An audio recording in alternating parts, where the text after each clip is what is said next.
tomorrow I am going to meet with our LTO, our Road Non-Infra USE, at sasabihan ko talaga sila na there's no let up on this, kailangan natin ipagpatuloy.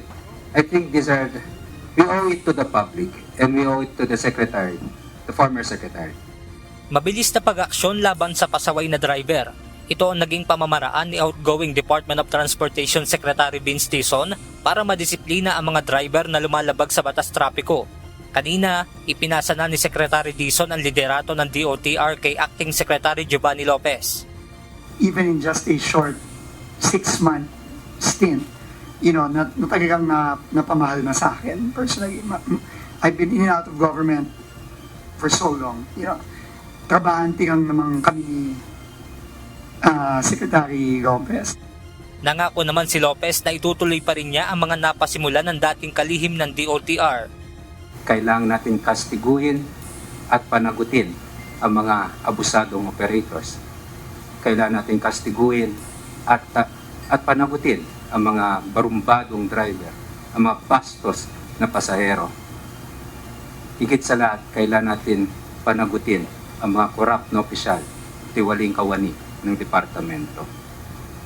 For us, ni Sec Vince, this should be non-negotiable.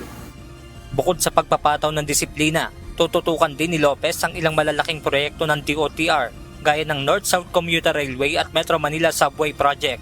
Kaninang umaga, sinimulan na ang paggiba sa mga infrastruktura na nakatayo sa gagawing Metro Manila Subway Project Ortigas Station. Ayon sa Acting Secretary, natapos na nila ang issue sa right of way sa gagawing istasyon. Naantala na po ito ng 2 taon mahigit. October pa yata ng 2022 nabigyan ng NTP. Kasalong nagka-issue sa mga, of course, sa may-ari, then we have to expropriate it. Usually kasi ang proseso ng pagkukuha ng right of way, meron tayong negosyasyon.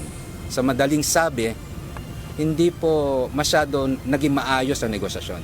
So, kailangan namin magsampa ng expropriation case sa korte. At yun po ang nangyari. At kamakailan lang po, lumabas yung writ of ang expropriation case at ang writ of possession. The good thing, kinatigan tayo ng Regional Trial Court of Pasig. Basta dito, sana wala nang mangharang pa sa mga gagawin ng DOTR. Ayun na lang po.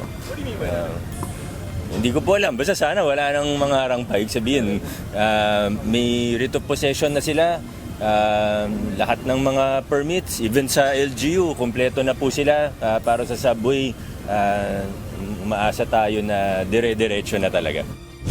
Dagdag pa ni Lopez, aasikasuhin nila ang ilan pang natitirang right of way issue ng Metro Manila Subway Project.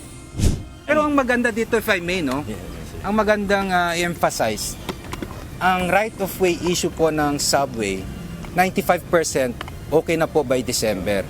Then 100% na po yung subway right of way issue natin by second quarter of next year because of ASEC IC po. Lahat na po ng issues maayos na po. I think yun talaga po ang naging dahilan kung bakit nantala, pero at least na-resolve na po natin by next year. Inaasahan naman na sa loob ng 5 taon ay magiging operational na ang Ortigas Station na itinuturing na isang mahalagang istasyon ng Metro Manila Subway. Benedict Samson, UNTV News and Rescue. Diyos ang aming sandigan, serbisyo publiko ang aming pinahahalagahan.